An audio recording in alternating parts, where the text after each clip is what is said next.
Pourquoi est-ce qu'il est intéressé et puis tout à coup il disparaît? Dans cette vidéo, je ne vais pas traiter la question de si vous êtes devenu complètement folle, si vous l'avez insulté, si vous avez fait des conneries ou si au contraire vous l'avez été trop maternel, vous l'avez complètement étouffé, etc. Il ne pouvait plus respirer dans la relation. On ne va pas parler non plus de s'il est déjà marié, déjà pris, que sa femme est rentrée de vacances. Voilà, tout ça bien sûr on met de côté. On va voir le concept d'une relation qui ça va, où vous n'avez pas fait ça. Je pars du principe que vous ne faites plus ces erreurs-là depuis que vous regardez mes vidéos. Et on va voir pourquoi malgré tout la relation pouvait bien se passer, mais lui, il peut disparaître quand même. Je vous explique tout juste après l'intro.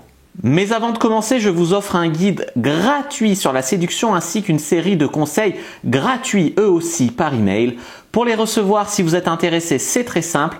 Cliquez sur le premier lien dans la description de la vidéo. Si vous êtes motivé, vous le trouverez. Abonnez-vous et activez la cloche parce que si vous ne le faites pas, YouTube ne vous préviendra pas à la sortie des prochaines vidéos et vous allez rater des pépites.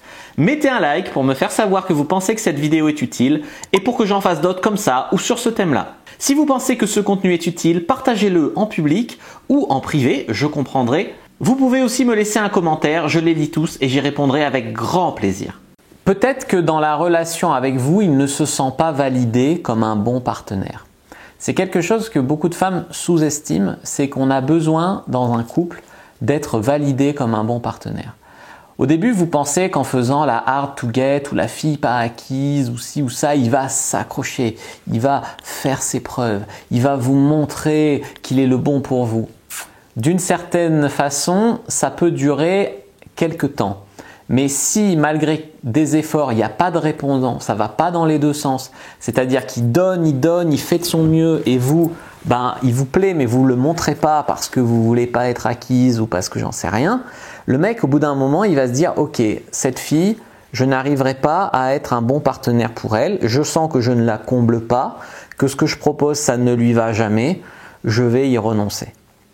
Et vous pensiez qu'en le faisant galérer de dingue, ça allait renforcer sa volonté de vous avoir, il y a un stade qui est quand même assez proche s'il n'y a pas du tout de retour, où il va se décourager et vous laisser pour quelqu'un d'autre qui vous plaira.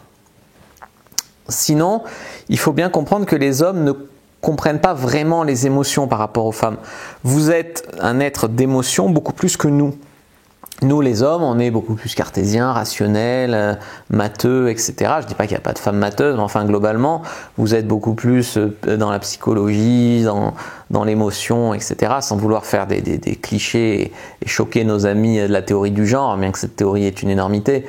Ce que je veux dire, c'est que du fait que par exemple, c'était souvent dans les tribus les femmes qui s'occupaient des bébés, vous avez appris à lire le langage corporel, d'accord? Un bébé ne peut pas parler et pourtant vous comprenez ce dont ont besoin les bébés souvent beaucoup plus que les hommes. Et ça s'étire à l'âge adulte, vous n'avez pas la force physique pour vous défendre, donc vous devez sentir un petit peu l'état d'esprit des gens avant nous. Je fais des généralités odieuses, il y a des femmes qui ont plus de force physique que moi bien évidemment, mais c'est pour ça que les femmes se sont formées en étant beaucoup plus émotionnelles, beaucoup plus dans le ressenti, dans l'empathie que les hommes. Et le corollaire de ça, c'est que les hommes ont du mal à comprendre les émotions et à communiquer leurs émotions. Donc, quand vous dites il doit bien s'apercevoir que je suis folle de lui, même si je fais la fille pas acquise, le mec, il voit des faits. Il voit que quand il vous invite au resto, vous dites non pour le faire galérer, il en déduit que vous n'êtes pas intéressé. Vous voulez qu'il persévère, lui, il en déduit que vous avez envie qu'il vous lâche la grappe. Voilà, c'est la vérité. Également, si finalement il sent que vous ne lui donnez pas ce qu'il veut, il va arrêter. Ça, c'est un message notamment, bien sûr, ça vaut pour le sexe, d'accord? Ça vaut pour le sexe. Si vous en êtes au 4e ou 5e rendez-vous et qu'il vous invite au resto, il vous invite au ciné, il vous sort le grand jeu, etc. et qu'à chaque fois c'est « merci de m'avoir accompagné, au revoir », au bout d'un moment, la relation n'avance pas. Le mec, il a beau ne pas être obsédé par le sexe, le fait est que la relation n'avance pas, qu'en plus il n'a pas ce qu'il veut, il est frustré, il va arrêter. C'est pour ça qu'un homme peut passer de très romantique à plus rien. Parce qu'il va donner tant qu'il sent qu'il peut avoir ce qu'il veut, et quand il sent qu'il n'aura pas ce qu'il veut, ou que vous lui faites croire qu'il n'aura pas ce qu'il veut, parce qu'il y a des femmes qui ont envie de coucher avec lui, il a envie de coucher avec elle, mais les femmes se disent « ouais, je veux pas avoir l'air d'eux, je veux qu'il prouve, je veux que machin », elles donnent rien, le mec il se barre. Et ça ne veut pas dire qu'il pensait qu'au sexe. Ça, vous avez beaucoup de mal à comprendre ça. Ça marche pour autre chose. Si par exemple, le mec, c'est un mec qui cherche une femme et qui veut des enfants, etc. et qu'au 3e rendez-vous, vous lui dites « Ah mais moi, je veux jamais d'enfants » ou je veux que mon mec fasse une vasectomie » ou j'en sais rien, le mec, il se barre. Il se barre, tu vois. Parce qu'il sait que vous lui donnerez jamais ce qu'il veut. Vous avez montré que vous lui donnerez jamais ce qu'il veut. Il avait beau être super romantique, super gentil, super, vous lui donnez pas ce qu'il veut, il arrête. Terminé. Et des fois, le pire, c'est qu'il vous le dira pas. C'est-à-dire qu'au détour d'une conversation, vous allez dire ça pour faire la maline. Je sais pas, vous allez dire, je sais pas, moi je dis n'importe quoi, je vote Macron. Le mec, il en peut plus de Macron, sa vie c'est de lutter contre le pass sanitaire de Macron.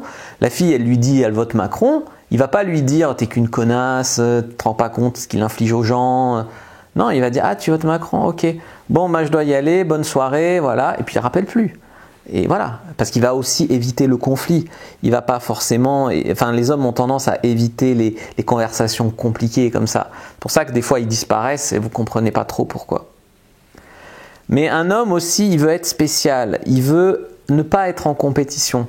C'est-à-dire qu'on veut bien la compétition où au tout début, bah, je sais pas, vous êtes sur Tinder, vous rencontrez 3-4 gars, c'est lui que vous décidez de revoir, voilà, ça va. Mais si ça fait 3 mois qu'il vous fréquente et que vous en êtes encore à dire « Ouais, mais moi, je continue à faire des rencontres sur Tinder parce que ben, peut-être que je sais pas si avec toi, c'est à 99% bon, mais je suis pas sûr, machin. » Le mec, à un moment, il veut être spécial, il veut sentir qu'il s'engage pas pour rien, il a pas envie de pas dormir la nuit en s'imaginant que vous êtes en train de draguer un autre mec sur Tinder, il a pas envie d'être en compétition éternelle, il a aucune garantie, il se barre, tu vois. Ça c'est la vérité. Alors, il y a un stade où il faut quand même continuer à faire des rencontres tant que lui n'est pas engagé. Mais si lui est engagé et que vous continuez à faire ça, le mec, il va arrêter. Hein. Ça, c'est clair. Souvent, les hommes, ils vous diront jamais la vraie raison pour laquelle ils veulent plus vous voir. Tu vois, ça peut être des raisons très tristes, tristes sur le plan humain. Que vous vouliez pas d'enfant, que toute nue finalement vous lui plaisiez pas, je sais pas, vous avez une cicatrice disgracieuse, d'accord c'est hyper superficiel mais ça c'est déjà vu, vous vouliez, je sais pas moi, vous avez pas du tout les mêmes opinions politiques, il supporte pas votre frère, voilà, il peut y avoir des raisons qui peuvent vous faire de la peine, tu vois, qui font qu'il veut pas être avec vous, finalement vous lui plaisez pas assez physiquement pour qu'il assume d'être avec vous dans un lieu public, au lit c'est vraiment tellement mauvais qu'il s'imagine pas une vie comme ça, il y a des choses qui peuvent vous faire énormément de peine, qui justifient qu'un homme arrête la relation, mais croyez-moi, je suis un homme, on préférerait se faire bouffer par un crocodile que de vous faire pleurer, que de vous faire du mal, que de briser votre ego. On va vous dire que vous êtes une fille géniale, que vous rencontrerez quelqu'un, ce qui est vrai, vous êtes une fille géniale sans doute, vous rencontrerez quelqu'un sans doute, quelqu'un qui ne mettra pas l'importance sur les mêmes choses. Mais pour nous, ça coince. Mais on ne va pas forcément vous le dire parce que ça vous foutrait des complexes, ça pourrait gâcher votre vie plus tard, etc. La plupart des hommes ne sont pas méchants, hein. Ils ne veulent pas vous faire de la peine. Mais ils ne veulent pas non plus vivre une vie qui ne leur convient pas, juste pour ne pas vous faire de peine, tu vois. Alors, c'est le moment où il y a un silence normalement, mais voilà. En fait, peut-être que depuis le début, en fait, il est sympa, mais il gardait juste une porte ouverte pour trouver quelqu'un qui lui correspond mieux que vous. Et en fait, à un moment, il l'a trouvé, tu vois, ou il croit qu'il l'a trouvé, peut-être il se trompe. C'est-à-dire que vous étiez là en plan B, en plan de secours. C'est un petit peu ce que je vous disais quand lui il en avait marre au bout de 3 mois d'être encore en compétition. Disons que là c'est l'inverse, c'est lui qui vous met en compétition, puis à un moment il trouve quelqu'un de mieux et enfin qui juge mieux et il s'en va, tu vois. Donc gardez 3 choses en tête. La première, c'est qu'il y a quand même des mecs bien qui savent ce qu'ils veulent et qui vous correspondent. Vous serez la bonne nana pour le bon mec au bon moment un jour. Donc il faut quand même garder la foi. 2. Surtout, laissez-le partir. Ne le retenez pas. Évitez à tout prix les relations toxiques.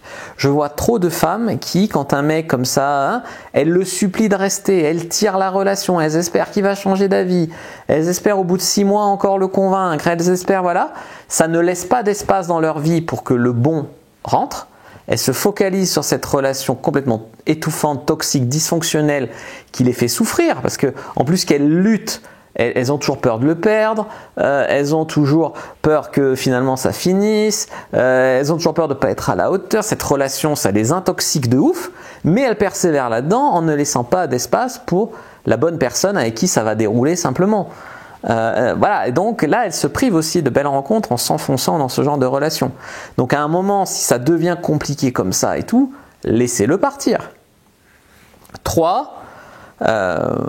Travaillez sur vous pour rester positif. Faites du développement personnel pour bien vibrer.